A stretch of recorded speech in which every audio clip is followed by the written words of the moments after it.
জুলাই আগস্টের মানবতা বিরোধী অপরাধের মামলায় সাবেক প্রধানমন্ত্রী শেখ হাসিনা ও সাবেক স্বরাষ্ট্রমন্ত্রী আসাদুজ্জামান খান কামাল সহ ৩ জনের বিরুদ্ধে ৮ম দিনের সাক্ষ্য গ্রহণ আজ। এ নিয়ে আরো জানবো আমরা। আরো জানাতে সরাসরি যুক্ত হচ্ছেন আমাদের সহকর্মী সাবরিনা মজুমদার। আমরা যুক্ত হচ্ছি তার সাথে। সাবরিনা, শেখ হাসিনার বিরুদ্ধে সাক্ষ্য গ্রহণ শুরু হয়েছে কিনা এবং আজ ট্রাইব্যুনালে কি কি মামলা আছে আমাদের জানাবেন। অতসী সাক্ষ্য গ্রহণ যে শুরু হয়েছে শেখ হাসিনা সহ আসাদুজ্জামান খান কামাল এবং সাবেক আইজিপি চৌধুরী আব্দুল আল মামুন, সেটির আজকে ৮ম দিন এবং ৮ম দিনের একটু পরেই সাক্ষ্য গ্রহণ শুরু হবে 11:30টার দিকে।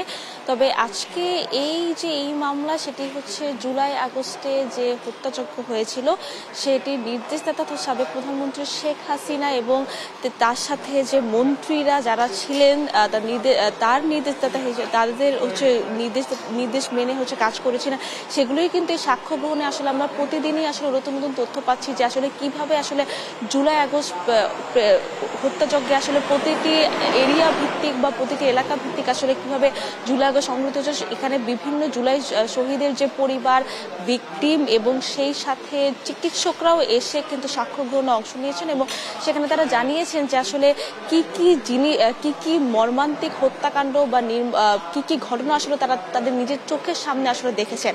সেই ভিত্তিতেই সেই রেশ ধরেই আজকে 2জন চিকিৎসক এবং 2জন জুলাই শহীদ পরিবারের সদস্য এবং একজন ভিকটিম আজকে সাক্ষ্য দিতে আসতে পারেন বলে জানিয়েছেন প্রসিকিউশন। আমাদেরকে আজকে 11:30টার দিকে শুরু হবে। কালকে যেমন আমি একটু বলতে চাই যে কালকে যেমন আবু সাইদ হত্যাকাণ্ড আমরা সামাজিক যোগাযোগের মাধ্যমে ভাইরাল হওয়ার পর কিন্তু আমরা দেখতে পেয়েছি যে কিভাবে হত্যাকাণ্ডটি হয়েছিল বা বিভিন্নভাবে আমরা দেখতে পেয়েছিলাম। কিন্তু কালকে কিন্তু আমরা জেনেছিলাম যে এই যে আবু সাইদ হত্যাকাণ্ডের যে সুরতহাল রিপোর্ট যে পরিবর্তন করা হয়েছে সেই সময় কি ঘটনা ঘটেছে। সেখানে কালকে কিন্তু যে চিকিৎসক আবু সাইদ হত্যাকাণ্ডের সাথে সংশ্লিষ্ট ছিল যারা রিপোর্ট করেছেন এবং সেখানে তিনি কিন্তু বলেছেন যে তাকে বিভিন্ন মহল থেকে চাপ দেওয়া হয়েছিল এই রিপোর্টটি না দেওয়ার জন্য এবং সেই জন্য তাকে 4-5 করে তার রিপোর্ট পরিবর্তন করা হয়েছিল। কিন্তু পরবর্তীতে তিনি তার কৌশল দিয়ে রিপোর্টে তার যে হেড ইনজুরির কারণে তার এই যে